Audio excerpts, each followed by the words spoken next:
I first saw her the day I moved in, a woman in a crisp polo shirt, pressed khakis, and a clipboard clutched like a judge's gavel. She stood at the edge of my driveway, lips pursed, eyes narrowing behind mirrored sunglasses. "Mr. Callahan," she asked, not as a question, but a challenge. "That's me," I said, setting down a box labeled kitchen. She didn't offer a handshake. "Karen Whitmore, president of the Rosewood Ridge Homeowners Association." Of course she was. "Nice to meet you," I replied politely, though my instincts already flared like warning lights. "I didn't see your name on the HOA roster," she continued, tapping the clipboard with her pen. "Must have been a clerical error. We'll need your signature to finalize your membership." "I'm not a member," I said, wiping sweat from my brow. "This property isn't part of the HOA." She tilted her head, frowning. "That's not how we do things here." "Well," I said with a tired smile, "it's how this deed does." Karen stared at me, like I'd just confessed to burying nuclear waste in the backyard. "We expect every resident to respect our standards, Mr. Callahan, voluntary or not." "I respect my neighbors," I said. "That should be enough." It wasn't. Within a week, Karen began her crusade. A bright orange courtesy notice was taped to my garage door, warning me about my improper mailbox color. The next day, she left a printed rulebook in my mailbox, circled in red pen, with notes like unapproved fencing material and visible lawn tools. Unsightly. I called my realtor to double check. He laughed. "You're clear. Lot 2 and 13 is outside HOA jurisdiction. Karen's been trying to annex that strip for years. Don't let her bully you." So I didn't. But Karen wasn't used to resistance. Every clipped hedge and matching porch swing on the block testified to that. She controlled the neighborhood like a conductor, leading a symphony of beige. I, on the other hand, had a bright red mailbox, a worn porch rocker, and a ceramic gnome flipping the bird by my front step. I hadn't placed it there on purpose. It was a gag gift from my brother, but I left it just to see if she'd say something. She did. One morning, I caught her photographing my lawn from across the street. When I opened the door, she snapped upright. "Morning," I said, sipping coffee. "Your lawn height exceeds HOA limits by half an inch," she called out, brandishing a small ruler like a deputy sheriff. "You'll receive a citation." "Still, not a member," I reminded her. She glared at me as if I were committing a felony.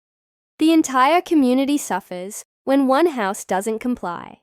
That was the crux of it. Karen didn't want order. She wanted obedience. Later that week, my trash cans disappeared. I found them 3 blocks over, dumped beside a vacant lot. A coincidence? Maybe.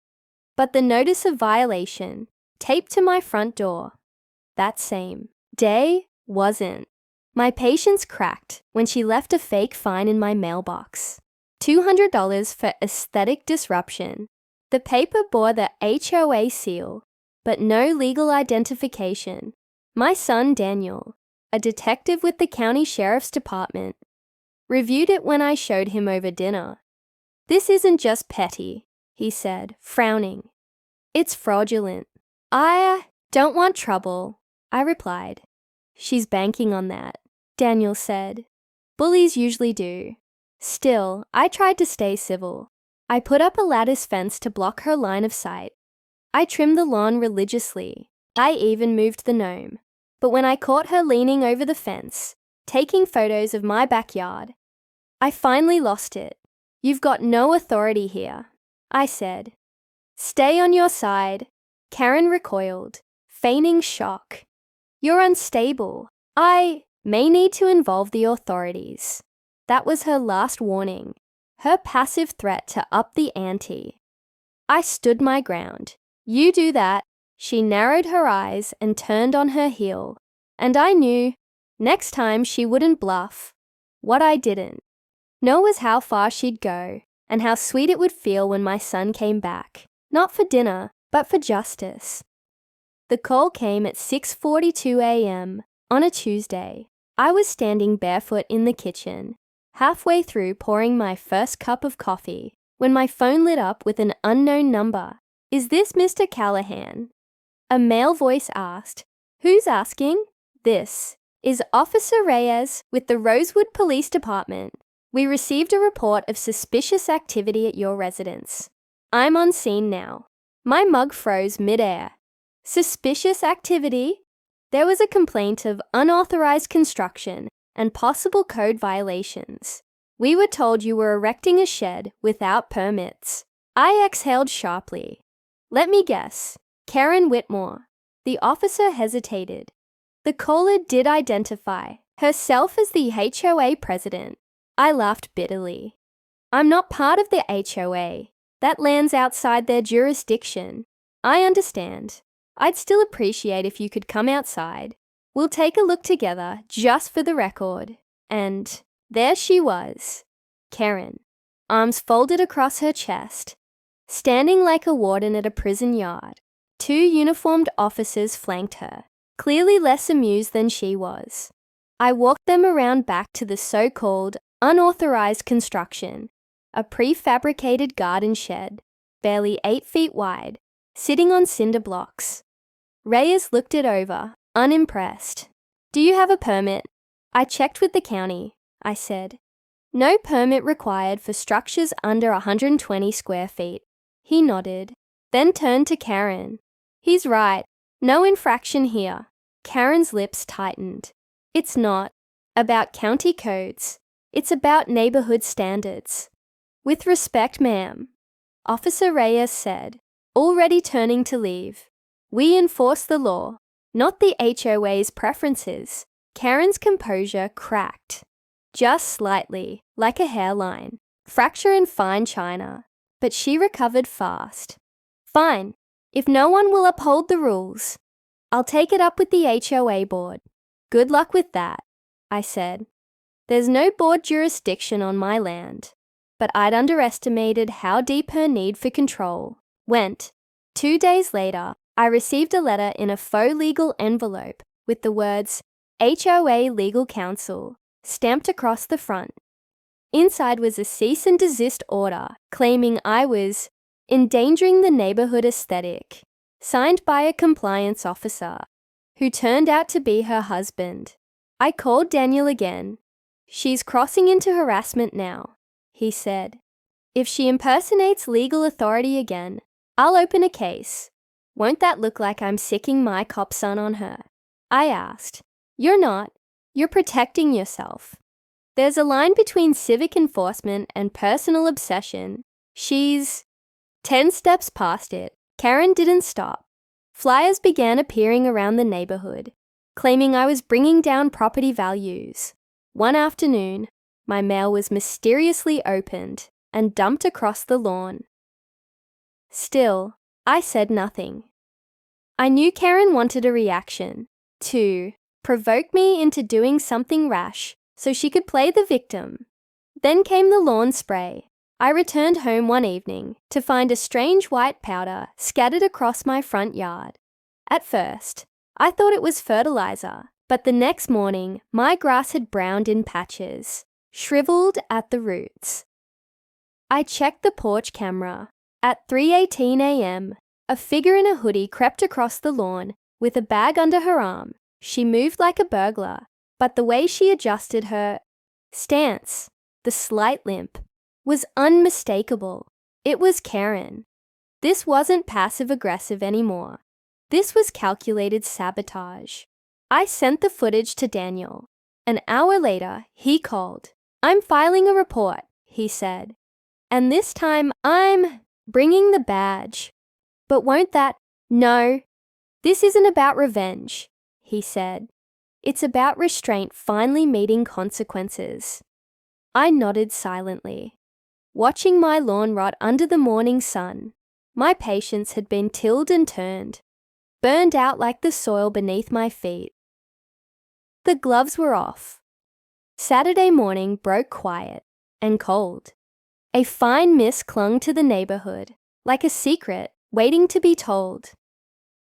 I was drinking coffee on the porch, my dying lawn patchy beneath a silver veil of dew, when the cruiser rolled in.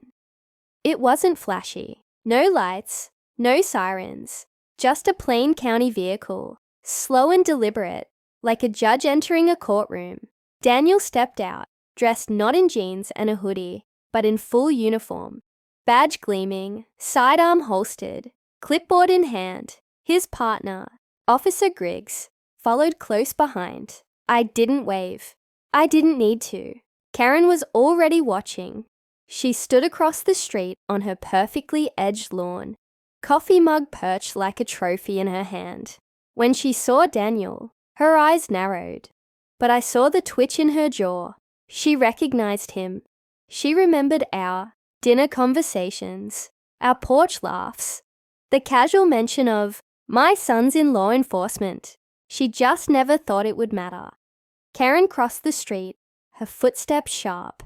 "Can I help you, officers?" Daniel turned, completely professional. "We're here following up on a property vandalism complaint." "Vandalism?" she repeated, playing dumb. "Yes, ma'am." The homeowner submitted security footage, showing an individual trespassing and applying chemical agents to his front lawn. The incident occurred at approximately 3:18 a.m. 3 nights ago. Karen scoffed. "That's ridiculous. I would never." Daniel lifted the clipboard. "We have the footage, ma'am. Identifiable gait, distinctive limp, and clear facial capture under the porch light. We're here to discuss your side of the story before proceeding with charges." Her face paled. "That footage is... This is a misunderstanding. I was just trying to apply a treatment, an HOA approved one. You're not authorized to apply anything on private property, especially not outside HOA jurisdiction," Daniel said. "That property is exempt. You've been informed of that multiple times." Karen's tone turned desperate. "He's disruptive. He flaunts the rules. The mailbox, the gnome, the grass. He's ruining the neighborhood." Daniel's voice remained calm, but firm. "You don't have legal authority over his home, and you certainly don't have the right to destroy his property." Officer Griggs stepped forward. "Ma'am, we'd like you to come with us to the station. We need a formal statement. This can be cooperative, or we can escalate." Karen's lips quivered. "You're arresting me? On his word?"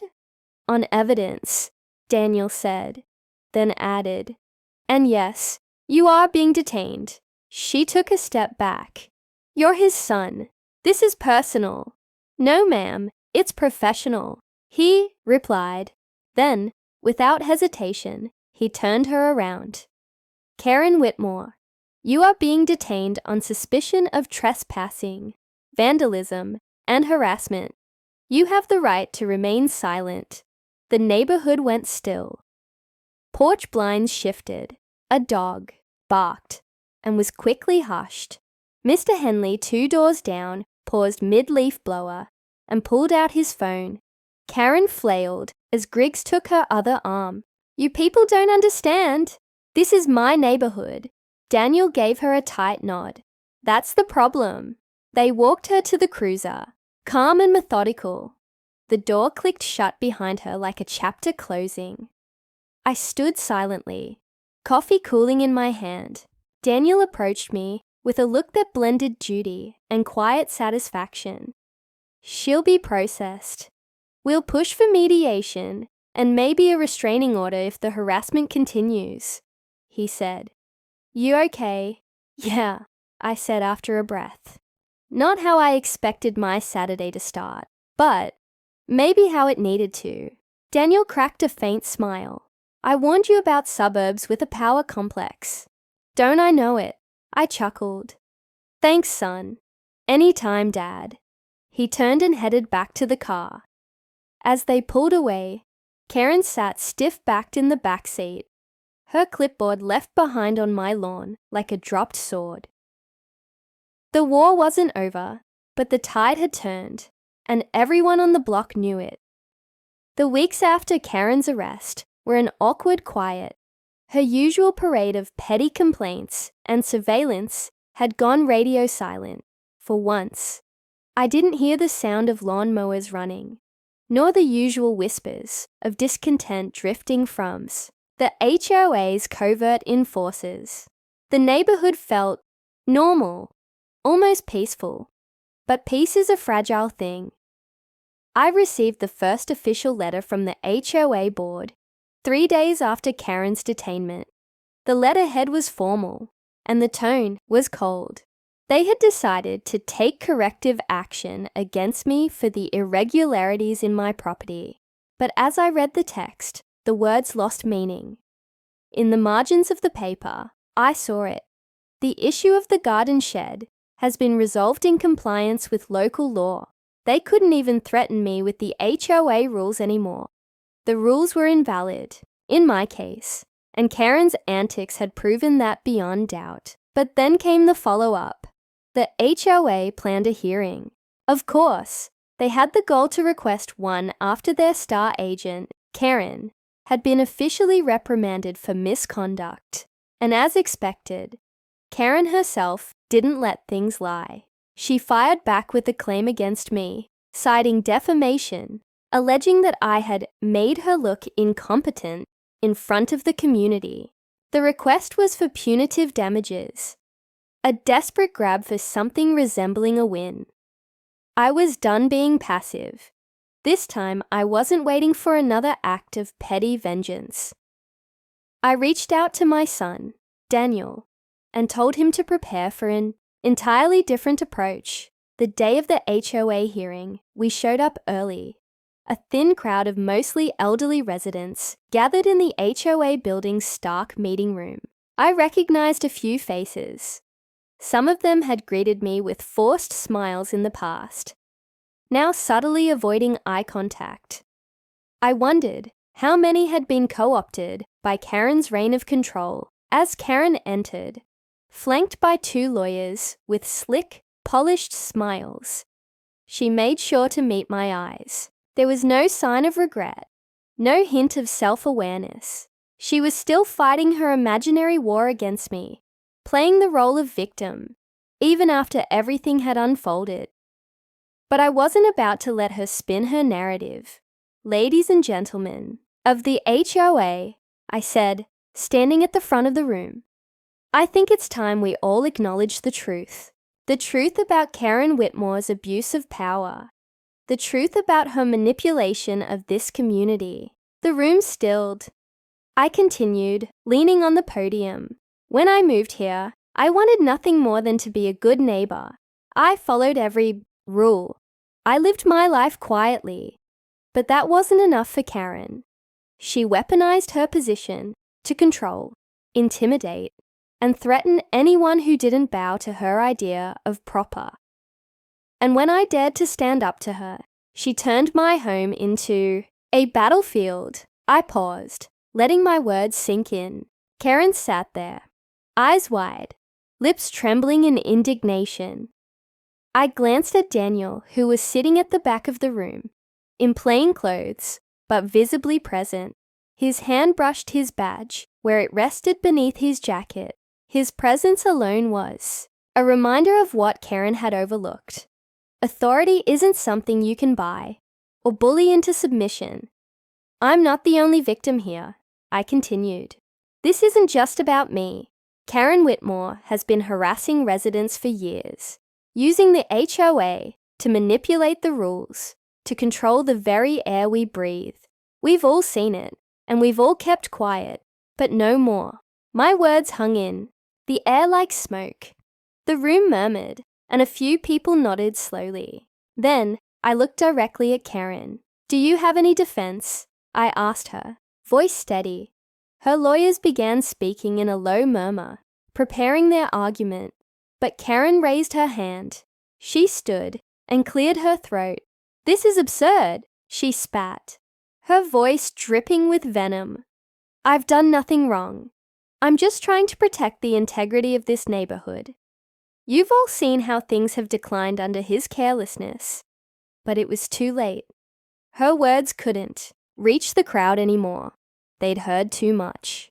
The HOA board, clearly uncomfortable under the weight of mounting evidence and the growing discontent in the room, called for a vote. I had no illusions. It was never about winning. It was about drawing the line. The vote was swift. Karen Whitmore was removed as HOA president. She was also banned from participating in any HOA-related activities. A formal reprimand was issued to her and the board members who had enabled her behavior. Her defeat was inevitable, but the satisfaction of hearing the final gavel fall was something else entirely. As we walked out of the meeting, I caught Daniel's eye. He nodded, a quiet understanding passing between us. We did it, I said quietly, finally exhaling after months of tension. It's over, he replied, a subtle smile tugging at his lips. And as I stepped back into the sunlight, the air felt fresher. The weight that had been on my chest, the years of petty battles, lifted just enough to let me breathe. Karen had lost everything, and for once, justice had its say.